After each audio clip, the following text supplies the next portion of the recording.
Bueno, buenas noches a todos. En nombre de la Universidad ORT y del Instituto de Educación del Plan Ceibal, queremos darle la bienvenida al profesor Paul Kim, que hoy nos acompaña. Agradecerles a todos ustedes la presencia hoy aquí. Paul Kim investiga desde hace bastante tiempo los modelos de tecnología móvil para situaciones de aprendizaje. En sus trabajos recientes, muchos de ustedes seguramente habrán ya consultado o leído sus artículos. Él plantea la necesidad y como tema prioritario avanzar hacia un mundo más inclusivo mediante las tecnologías móviles y tecnologías móviles que estén al servicio de la educación y del desarrollo. Es por eso que nos parece que la conferencia del día de hoy va a ser un importante insumo. ¿Por qué? Porque va en alguna medida a facilitar el intercambio, el diálogo a nivel de los diversos actores, tanto del mundo académico como de la sociedad civil, sobre el uso y el acceso de las tecnologías móviles en beneficio de las poblaciones más desfavorecidas. ¿Qué tipo de apoyo puede brindar la tecnología móvil para mejorar la calidad de la educación en nuestras escuelas primarias, por ejemplo? ¿Qué tipo de apoyo puede brindar la tecnología móvil para frenar la deserción escolar en secundaria? ¿Cuáles son las oportunidades de aprendizaje en línea y learning que brinda la tecnología móvil para la educación superior? ¿Qué posibilidades brinda la tecnología móvil para las áreas rurales? Son muchas las preguntas que nos hacemos y hoy seguramente Paul nos dará algunas pistas para poder reflexionar en estos temas a partir de sus hallazgos y de sus investigaciones.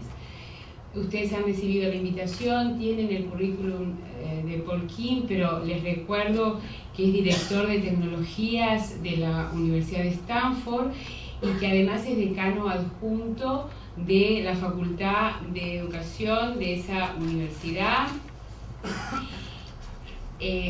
Ha hecho numerosas investigaciones, acaba de venir junto a Claudia Muñoz, que está aquí, que hoy la acompaña, que es también de la Universidad de Stanford. Acaba de venir de Misiones, Argentina, en donde están desarrollando un proyecto bien interesante a partir de teléfonos móviles. Ha estado también en Buenos Aires, ha recorrido el mundo entero, África, Asia, Europa, y tiene evidentemente una expertise que compartir con nosotros, no solamente en el área de los teléfonos móviles, que sus últimas investigaciones son sobre ese tema, sino también en el área de las tecnologías, en el cómo se aprende la tecnología, en el campo de las innovaciones digitales. En todos estos temas, Paul, sin duda alguna, hará hoy aportes significativos.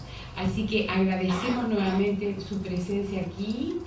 Le agradecemos al rector de la Universidad ORT habernos acompañado, a las otras autoridades de la universidad, a los otros colegas de otras universidades de Uruguay, de establecimientos de educación primaria, media, maestros, docentes. A todos ustedes muchas gracias por estar hoy aquí y gracias a Miguel Brechner también, que ha apoyado esta conferencia y que se va a incorporar en pocos minutos al auditorio. Así que muchas gracias y bienvenida. Thank you very much. Good afternoon. It's a late afternoon, so I don't know, in the US, if you present something in the afternoon, you have to be better than any other speakers because people will tend to go sleep. So I'll try to entertain and hopefully you will not fall asleep. So thank you very much and for the nice introduction, and thank you for ORT, and thank you for everybody who is involved in making this possible. So I really appreciate it. So this afternoon, I'd like to share some of my research outcomes so far that I have done in various countries. So I'll begin with a summary, because I think that if you get this summary, I think you will know what I will be talking about, and you can go home after the summary if you like. But there will be some pictures in my PowerPoint, so you may want to stay to see the pictures. So the summary is this. The world is evolving fast. As we know, the world is evolving fast, and even faster because of a telecommunication infrastructure. So what emerging and enabling technologies can offer to human activities are not measurable. It is so vast. Technology is not necessarily good or bad. What's important is how we use them and how we help our growing children to obtain necessary skills to effectively use the technology for their future engagement in global economies and social activities for shared prosperity and peace. So we have to admit that the more and more information technology, including digital contents and collective knowledge, will be the commodities of the future economy. This means that our children, who will be the future workforce, must learn to use the technology to effectively create and manage the future commodities. Even today, we know the information technology commodities are the major driving force in the global economy in the 21st century.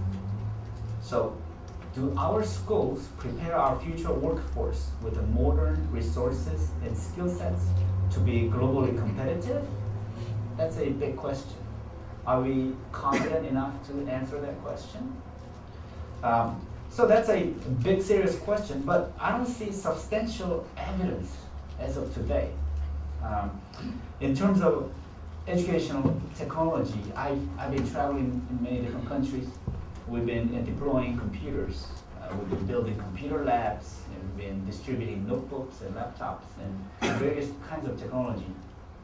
But we do not see enough educational evidence. We do not see learning outcomes, clear learning outcomes, and how is it preparing our children for the future.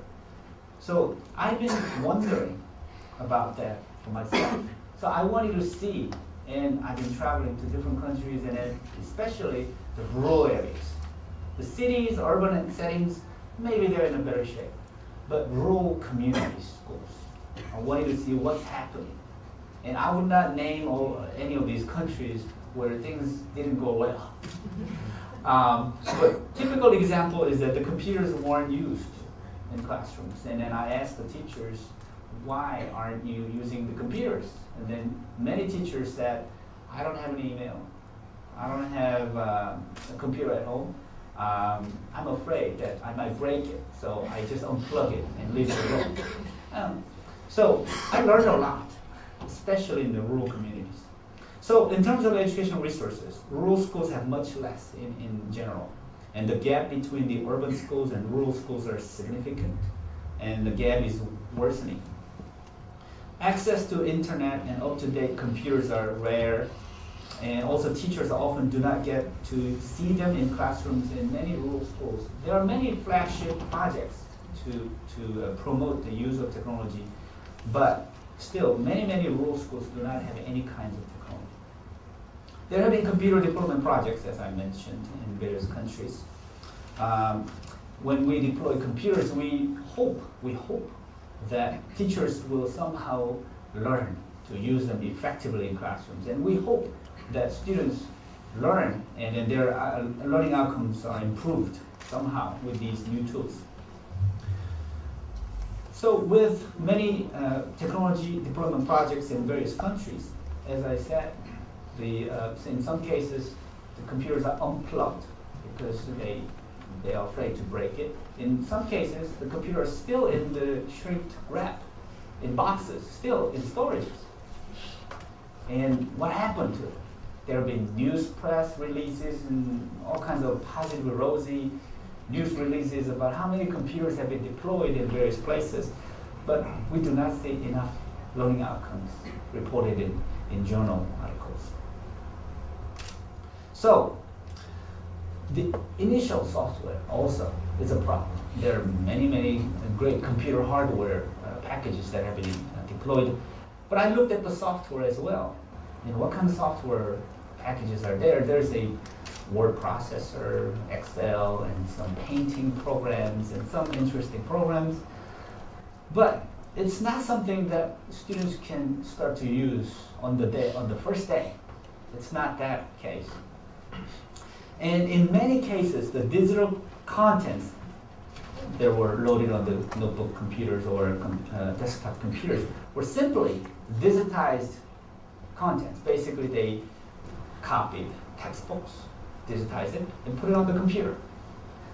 And they call that e-learning contents. Then I have a problem with that. That's not e-learning content. That's just copy of textbooks. So there's another problem like that. Besides these problems, there are more serious problems, which is about pedagogy. Okay, so hardware problem, there's a problem with the deployment, and then software, there's a problem. But pedagogy, how about the pedagogy there? Because new tools require new pedagogies. And this is called a pedagogical paradigm shift. And a lot of people think that, oh, we can incrementally change the pedagogy. But in my opinion, that's not going to do it. We need a revolutionary shift. And that is a must.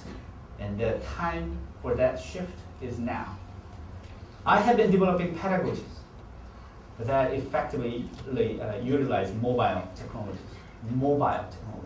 Mobile means it's portable. You can put it in your pocket, carry it anywhere you want, take it out, access information, and do something, and interact with your peers, etc. So I've been utilizing smartphones. Why smartphones? Why? Because it's smart. That's good.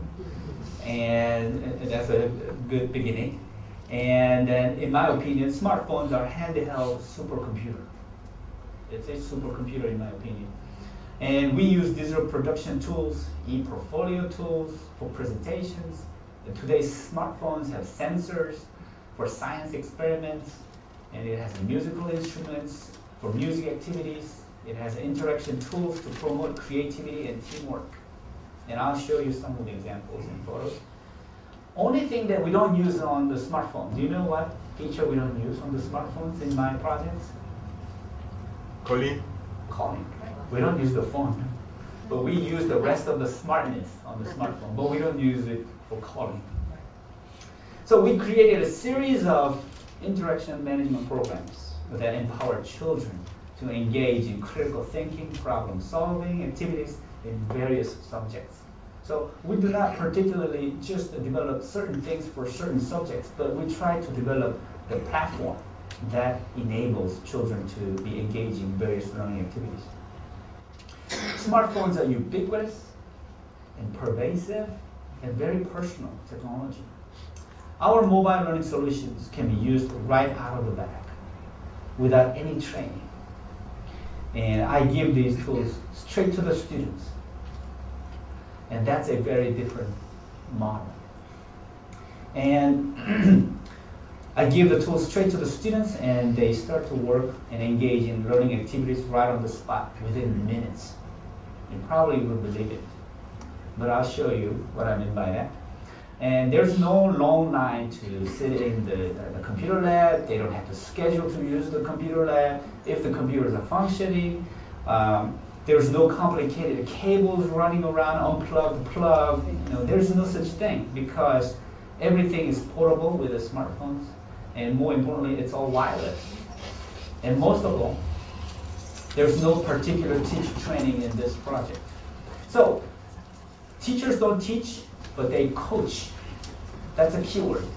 Teachers don't teach, but they coach, and they facilitate the students' learning process. So today I will share with you some of my work, but that's the kind of a summary that I'll be talking in more details. So here are the presentation. But before I begin, I want to quiz you and see how much you know about Stanford, by the way. So, who gave Larry Page and Sergey Brin, two Stanford students? These were two Stanford students.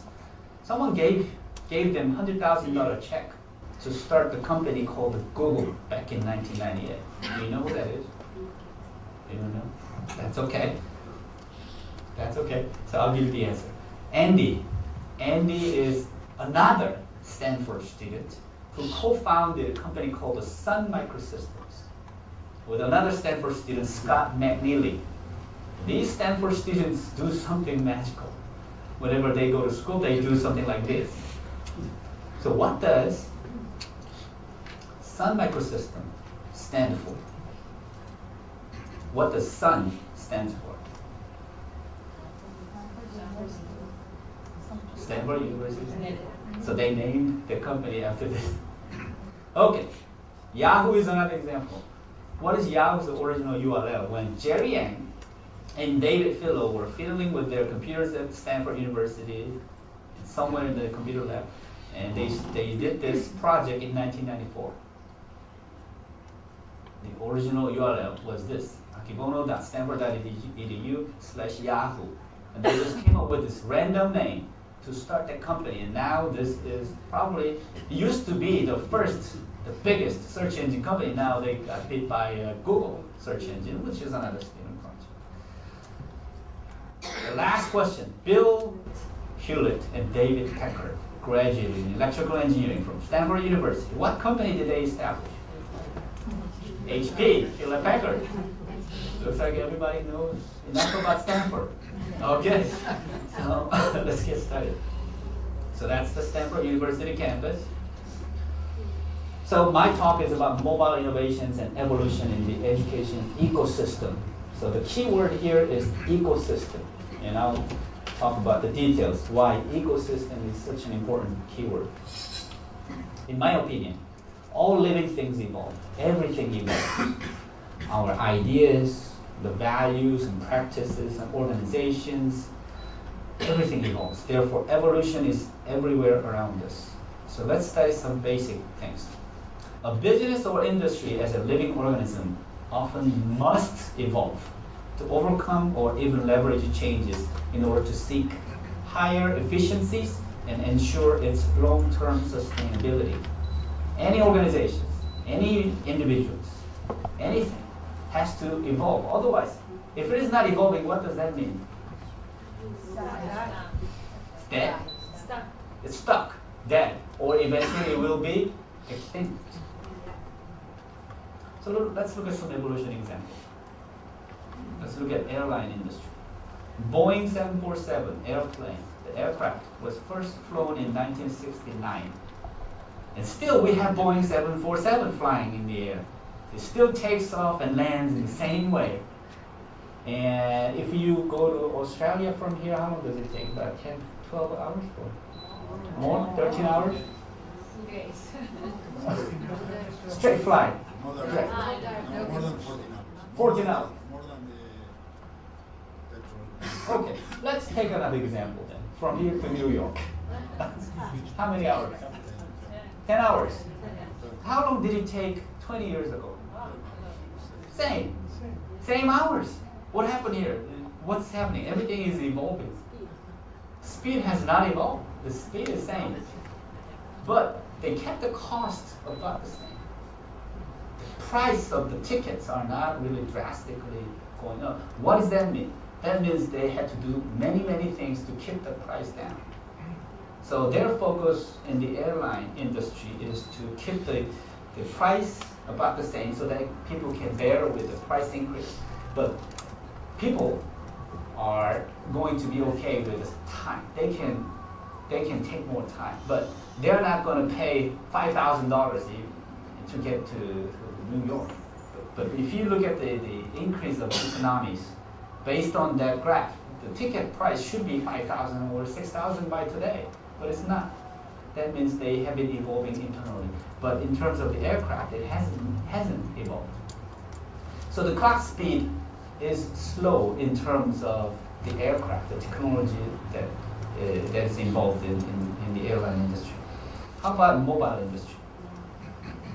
How many of you had the phone like that in the 1980s?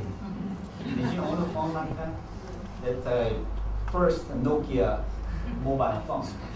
You had to mount it in your car. There's no way you could possibly carry that around. But they evolved. And the clock speed of evolution was increasing over time. Now, I don't know in Uruguay, but in the US, every 2 weeks we get a new model, new phones, new technology, every 2 weeks. And that's how the mobile industry is evolving. And you were able to do the photo and then videos many years ago already. And then you were able to have a conference call with a phone and video conference and everything with a phone. Now you can plug in your auscultation and you can hear people's hearts, all kinds of things today. So there's always an app for something. That's how mobile industry is evolving. So Professor Charles Klein at MIT said that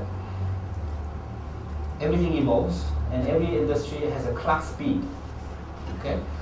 But you may have an advantage at a given time. So if you take ORT as a university has to evolve as well. It has to stay competitive. It has to be current with maybe more advancing faster than any other universities in order to be more competitive. And if there's an advantage today, it's always temporary advantage. The advantage will not last unless you evolve.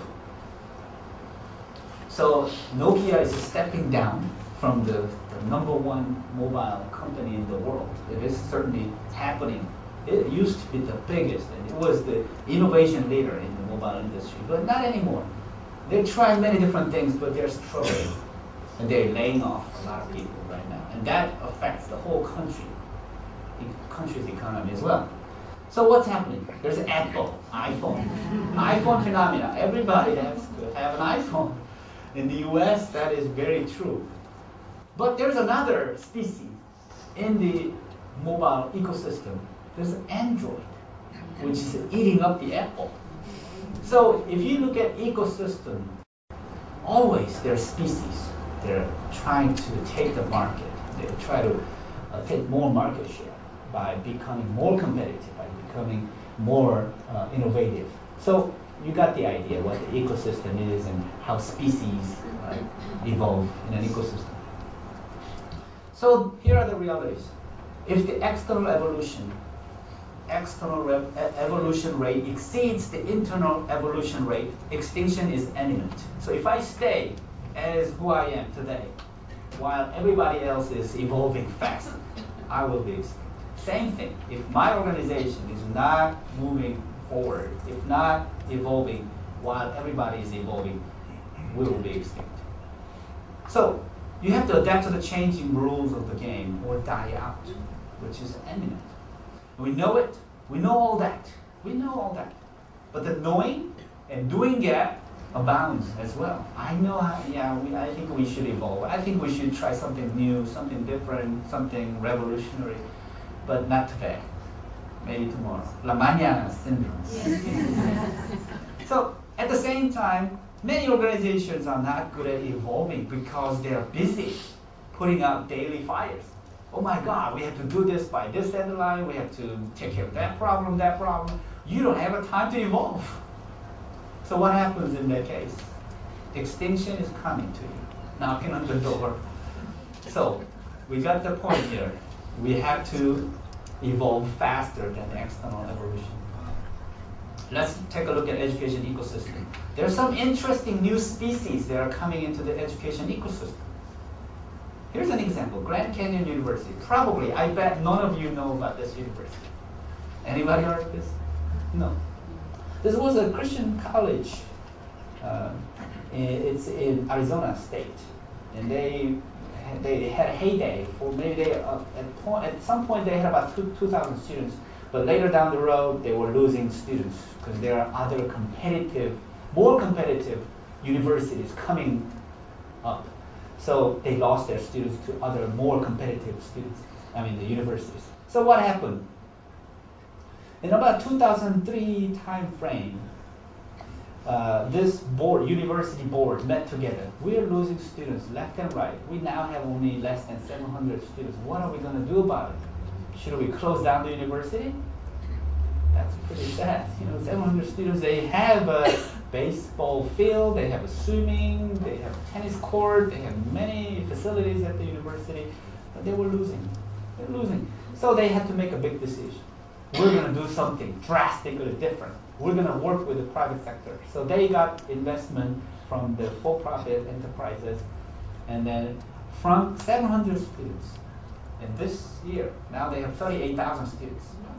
They started the online division, e-learning, and now they have students coming from all over the world. 38,000 students from 700 students. That's amazing in a few years. But because they evolved. Here's another university called the North Central University. Probably you haven't heard of this either. Maybe you have heard? Okay. So founded only in 1996. And they started the online school from the beginning. And their goal was to assign every single student with every one advisor. So that every student has an access to advisor at all times to ask questions, interact. And then they obtained their full accreditation in 2003. And they ended up having about 9,000 students in a few years. Now, more interesting thing about this university is where are they operating? This middle of desert. In Arizona desert, the land is so cheap because nobody wants to be there. But what they have is internet access.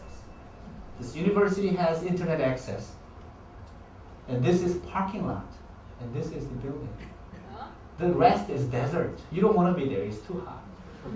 I've been there many times because I was helping them.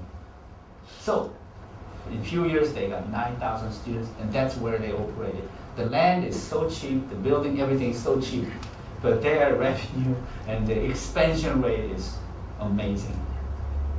And they do not have a tennis court, they do not have a swimming pool, they don't have any of the traditional university facilities, but it's very interesting university. So I'm giving you as an example, as a species in the ecosystem.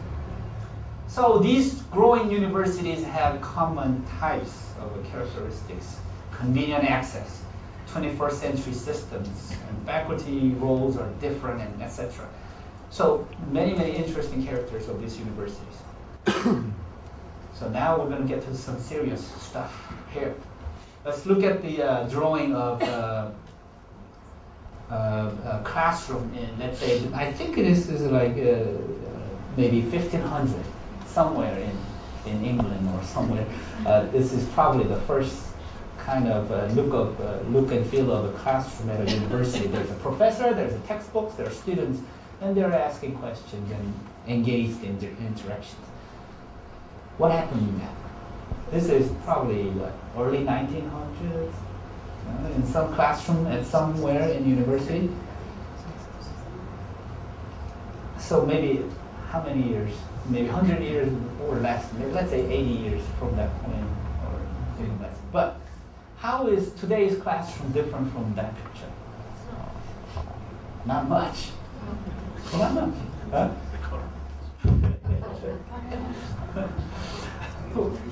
The hairstyle might be different, right?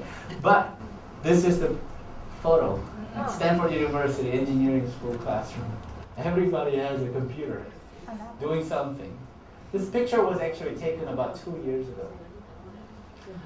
Now I have a picture that's more recent, about 1 year ago. This is 1 year ago picture. Medical school at Stanford University now give these pads to all incoming students, and they are developing a lot of activities to make learning more interactive, and students are more engaged. They are creating all kinds of multimedia contents while they are enrolled in the program. So that's more recent. Now, I have, this is less than 3 months. So this is another phenomenon. Students are creating contents with their mobile devices. They are making their own learning questions, and then they're sharing, and by creating questions, they are being assessed by the professor as well. So it's very interesting. This is 1 month ago.